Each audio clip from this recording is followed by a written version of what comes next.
കർത്താവേ, നിൻ്റെ ഉന്നതമായ നാമത്തിന് സ്തോത്രം ചെയ്യുന്നു. കർത്താവേ, നിൻ്റെ വിശുദ്ധ പൗരോഹിത്യത്തെ മഹത്വപ്പെടുത്തണമേ. കർത്താവേ, സഭയിലുള്ള സാന്നിധ്യം പ്രകടമാക്കണമേ. 39 വർഷം ഞാൻ അർപ്പിച്ച കൃപാനയുടെ യോഗ്യതയാൽ കൃപാസ്ഥാനത്താരെ ജീവനോടെ പ്രത്യക്ഷപ്പെട്ട പരിശുദ്ധ അമ്മയുടെ മാധ്യസ്ഥതയിൽ ഈ അൾത്താറയിൽ നടന്ന 10,000-കണക്കിന് ആരാധന ശക്തിയാൽ അങ്ങയുടെ നാമത്തിൽ അങ്ങയുടെ മക്കളെ ആശീർവദിക്കണമേ എന്ന് പ്രാർത്ഥിക്കുന്നു. കർത്താവ്, ഇന്ന് അങ്ങയുടെ മക്കൾ, ഈ പ്രാർത്ഥന കൂടുന്ന മക്കളെ കടന്നു പോകുന്ന വഴികൾ കർത്താവ് അനുഗ്രഹിക്കട്ടെ. ഇന്ന് അങ്ങയുടെ മക്കൾ, പ്രാർത്ഥന കൂടുന്ന മക്കൾ, ഇടപെടുന്ന വ്യക്തികൾ കർത്താവ് നിങ്ങൾ അനുഗ്രഹിക്കട്ടെ. ഇന്ന് അങ്ങയുടെ മക്കൾ കടന്നു പോകുന്ന ഇടപെടുന്ന വിഷയങ്ങൾ പരിശുദ്ധ അമ്മയുടെ മാധ്യസ്ഥത്തെ ഈശോ പൂർണ്ണമായി ഏറ്റെടുക്കട്ടെ.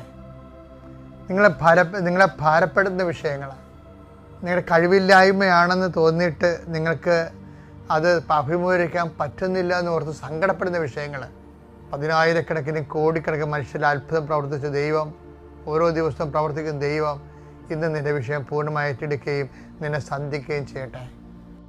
അധ്വാന മാർഗങ്ങൾ, തൊഴിൽ നേടിയുള്ള യാത്രകൾ, സാമ്പത്തികമായ അത് പരിഹരിക്കാനുള്ള യാത്രകൾ, വിദ്യാഭ്യാസ വിഷയങ്ങൾ പരിഹരിക്കാനുള്ള യാത്രകൾ, അതുപോലെ തന്നെ കുടുംബത്തിൻ്റെ മേൽഗതിക്ക് വേണ്ടിയുള്ള യാത്രകളെ കർത്താവ് ആശീർവദിക്കുകയും നീ പോകുന്നിടത്തെല്ലാം നിൻ്റെ കൂടെ ഞാൻ ഉണ്ടായിരിക്കുന്ന അളിച്ച കർത്താവിൻ്റെ ചൈതന്യം, എനിക്ക് നിനക്ക് മുമ്പേ എൻ്റെ ആടുകൾക്ക് മുമ്പേ നടക്കുന്ന അളിച്ചത് കർത്താവിൻ്റെ ചൈതന്യം, ഞാൻ നിനക്ക് മുമ്പേ സഞ്ചരിക്കുന്ന അളിച്ച കർത്താവ് ചൈതന്യം നിൻ്റെ വരത്തിവിടെ നിന്നെ നയിക്കുകയും നിൻ്റെ ജീവിതയാത്രയെ ഫലമണിക്കുകയും ചെയ്യട്ടെ. Lord, in peace, spirit of power and grace. ഞാൻ എപ്പോഴും നിങ്ങളോട് പറഞ്ഞിട്ടുള്ള കാര്യമാണത്. അതായത് മനുഷ്യന് ലെസ് ലഗേജ് മോർ കംഫർട്ട് എന്ന് പറയും. ലെസ് ലഗേജ് യാത്രക്കാരുടെ ശ്രദ്ധിക്കുക അല്ലേ. Less luggage more comfort. ട്രെയിനിലൊക്കെ എഴുതി വെക്കും, ട്രെയിനിലുണ്ടാവും. അപ്പോൾ ട്രെയിൻ പിന്നെ അവർ നമ്മുടെ ലഗേജ് പ്ലെയിനിലാക്കുകയാണെങ്കിൽ അവർ ലഗേജ് കട്ട് ചെയ്ത് നമ്മൾ വിടത്തുള്ളൂ.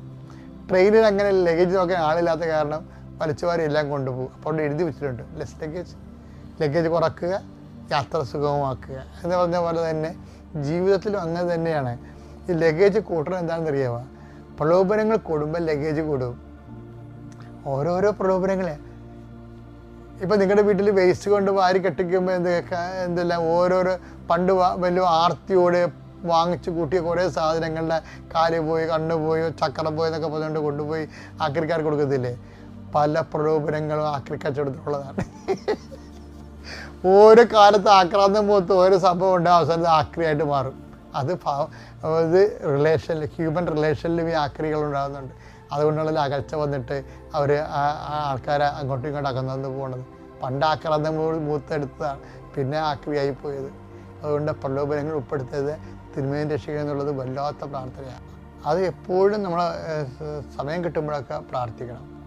എന്തെങ്കിലും ഇഷ്യൂവിനെക്കുറിച്ച് ചിന്തിക്കുക, പ്രാർത്ഥിക്കണം. പ്രലോഭനങ്ങൾ ഉൾപ്പെടുത്തത് തിന്മയും രക്ഷിക്കണമേ. ജീവിതം തന്നെ അങ്ങനെ ദൈവത്തിന് പ്രവർത്തിക്കാൻ പറ്റുന്ന രീതിയിൽ ഒരു ദേശീയ പാത രൂപീകരിക്കണം.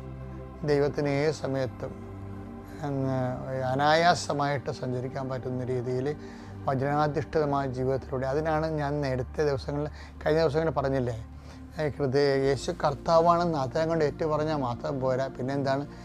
ദൈവം അവന് മരിച്ചോ എന്ന് ഉയർപ്പിച്ചെന്ന് ഹൃദയത്തിൽ വിശ്വസിക്കണം.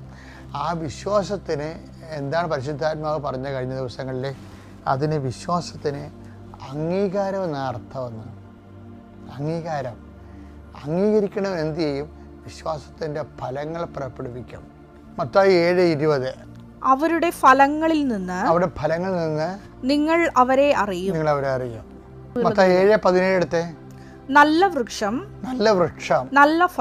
നല്ല ഫലവും ചീത്ത വൃക്ഷം ചീത്ത ഫലവും നൽകുന്നു.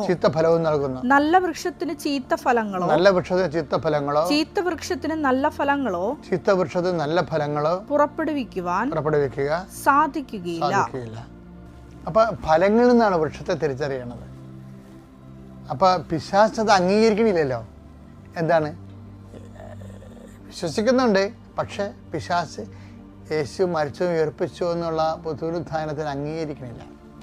അംഗീകരിക്കാത്ത കാരണം എന്ത് പറ്റും? ഫലങ്ങൾ അംഗീകരിക്കുന്നുണ്ടോ ഇല്ലയോ എന്ന് എങ്ങനെ അറിയാൻ പറ്റും? ഫലങ്ങളിൽ നിന്നാണ് അറിയണത്.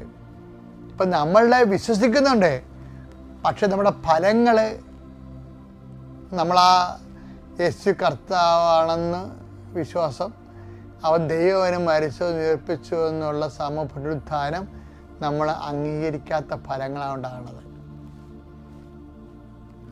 കാര്യം ഉയർപ്പിൽ വിശ്വസിക്കുന്ന ആൾക്കാർ അവരുടെ ഉയർപ്പിനെക്കുറിച്ച് എപ്പോഴും ചിന്തിക്കുമല്ലോ, അവിടെ നിത്യതയെക്കുറിച്ച് ചിന്തിക്കുമല്ലോ. അപ്പോൾ നമ്മുടെ ചെയ്തികൾ പലപ്പോഴും നിത്യതയെക്കുറിച്ച് ചിന്തിക്കാത്തതല്ലേ, നിത്യതയെക്കുറിച്ച് ചിന്തിക്കാത്തതല്ലേ. ഒരാൾ ഒരു മറ്റു മതസ്ഥനോട് ഒരു കാര്യം പറഞ്ഞു, ഞങ്ങളോട് കാശ് ഉണ്ടാക്കാനേ പറഞ്ഞിട്ടുള്ളൂ, അതെങ്ങനെ ചെലവഴിക്കണത് എന്നോടെക്കുറിച്ച് ഞങ്ങൾക്ക് അതെങ്ങനെ ചെലവഴിക്കാമെന്ന്.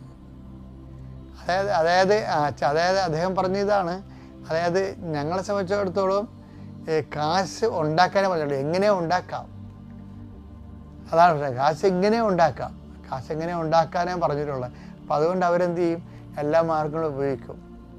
അപ്പം ക്രിസ്തുവിലായിരിക്കുന്നവൻ എന്നെ സംബന്ധിച്ചിടത്തോളം എപ്പോഴും അത് എങ്ങനെ ഉണ്ടാക്കാൻ പറ്റത്തില്ല, ഫലങ്ങൾ അത് ചെയ്യും. അതായത് ചീത്തഫലങ്ങൾ ഉണ്ടാക്കുന്നതിന്, ചീത്തഫലങ്ങൾ ഇപ്പം നിനക്ക് കിട്ടിക്കുന്ന പണം കൊണ്ട് നീ ഇപ്പം, അതുകൊണ്ടല്ലേ ക്രിസ്ത്യൻസൊക്കെ ഈ ബാറൊക്കെ ഉപയോഗിക്കുന്നില്ലേ ഇല്ലേ.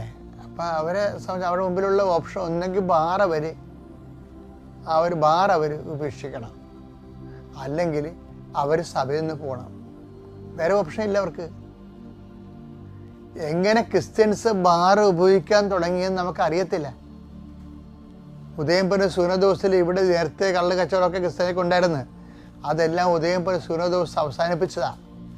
പിന്നെ ഇടക്കാലം കൊണ്ട് വീണ്ടും പഴയ തിന്മകൾ ക്രൈസ്തവ സഭയെ, നമുക്ക് എല്ലാ ബിസിനസ്സും ചെയ്യാൻ പറ്റത്തില്ല. എല്ലാ ബിസിനസ്സും ചെയ്യണമെങ്കിൽ നമ്മുടെ ഒരു ഒറ്റ ഓപ്ഷൻ മാത്രമേ ഉള്ളൂ, ഒന്നെങ്കിൽ നീ ആ ബിസിനസ്സുമായിട്ട് പോയിട്ട് സഭയിൽ നിന്ന് പോയിട്ട് ചെയ്യുക. സഭയുടെ അകത്ത് നിന്നുകൊണ്ട് നിനക്ക് ബാർ കച്ചവടം നടക്കത്തില്ല, അത് സിമ്പിളല്ലേ. ഞാൻ എൻ്റെ പ്രവർത്തനോട് എല്ലാം ഇത് പറഞ്ഞിട്ടുണ്ട്. നിങ്ങളുടെ മുമ്പിൽ ഒരു ഓപ്ഷനേ ഉള്ളൂ, ഒന്നെങ്കിൽ സഭയിൽ നിന്ന് പോവുക, അല്ലെങ്കിൽ സഭയുടെ നിൽക്കണമെങ്കിൽ ഇങ്ങനെയുള്ള മ്ലേച്ഛമായ ലാഭങ്ങൾ ഒഴിവാക്കുക.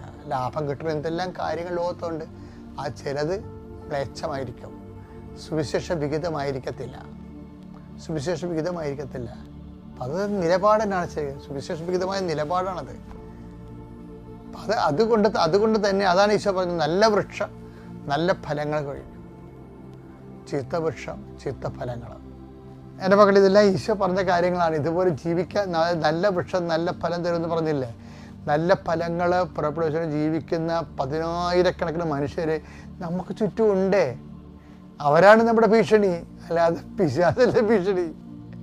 അപ്പം അതുകൊണ്ട് തന്നെ അത് സാധിക്കുന്ന കാരണം തന്നെ നന്മയുള്ളവരെ നന്മ സാധിക്കുക എന്നുള്ളത് അത് അനായാസമാണെന്നുള്ളതിൻ്റെ തെളിവാണത്. അപ്പം അതത്ര നന്മ ചെയ്ത് ജീവിക്കുക എന്ന് പറയണത്, സുവിശേഷ സാക്ഷിയായി ജീവിക്കുക എന്ന് പറയണത് കർത്താവിൻ്റെ കൃപയിൽ അധിഷ്ഠിതമായതുകൊണ്ട് അത് ആശ്രയിച്ച് ജീവിക്കുന്നവർക്ക് അത് സാധ്യമാണ്, അസാധ്യമായ കാര്യമല്ലത്.